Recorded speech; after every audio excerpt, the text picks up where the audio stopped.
Class 10th में जो हम पीरियोडिक टेबल से रिलेटेड क्वेश्चंस के आंसर्स देते हैं उसके लिए मैंने एक आपको छोटा सा चार्ट बना दिया है।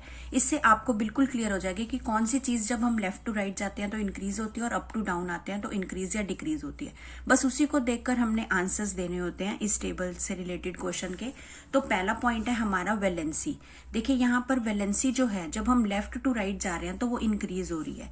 ठीक है, मीन्स जैसे हम यहां से यहां जाएंगे तो 1 2 3 इस तरह से वैलेंसी इंक्रीज होगी। एटॉमिक साइज या फिर रेडियस, रेडियस पे ही साइज डिपेंड करता है। ठीक है, तो एटॉमिक साइज या फिर रेडियस अगर हम लेफ्ट टू राइट जाते हैं तो डिक्रीज होता है, इस तरह से जाएंगे तो डिक्रीज होता है, अप टू डाउन आएंगे तो इंक्रीज होगा। Metallic character left to right जाएंगे तो डिक्रीज होगा, जबकि मेटेलिक करेक्टर ऊपर से नीचे आने में इंक्रीज होता है। Non metallic character left to right जाने में इंक्रीज होता है, मेटेलिक करेक्टर का बिल्कुल अपोजिट, और अप टू डाउन आने में डिक्रीज होता है। तो अब इससे क्वेश्चन करेंगे। जैसे इस टेबल में हमें यहाँ पर 1 to 7 ग्रुप्स और पीरियड्स में नाम दिए हुए हैं और हमें क्वेश्चन दिया हुआ है। तो पहला क्वेश्चन हम रीड करते हैं, विच एटम इज बिगर, सोडियम और मैग्नीशियम एंड वाई। हमने ये बताना है सोडियम और मैग्नीशियम में कौन सा बिगर है। देखिए सोडियम ये है और मैग्नीशियम ये है। तो हमने ऊपर जो पढ़ा है हमने देखा है कि जो साइज जो होता है एटॉमिक साइज अगर हम लेफ्ट टू राइट जाते हैं तो डिक्रीज होता है, मींस लेफ्ट टू राइट इस तरह से।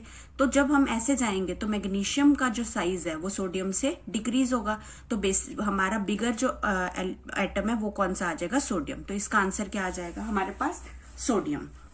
अब उन्होंने पूछा क्यों, इसका आंसर सोडियम आएगा। तो इसका साइज बड़ा क्यों होगा, क्योंकि जैसे ही जैसे हम लेफ्ट साइड पर जाते हैं तो इसका जो फोर्स ऑफ अट्रैक्शन है टुवर्ड्स न्यूक्लियस वो इंक्रीज होता रहता है और इनका साइज डिक्रीज होता रहता है। तो इसलिए सोडियम विल बी ग्रेटर।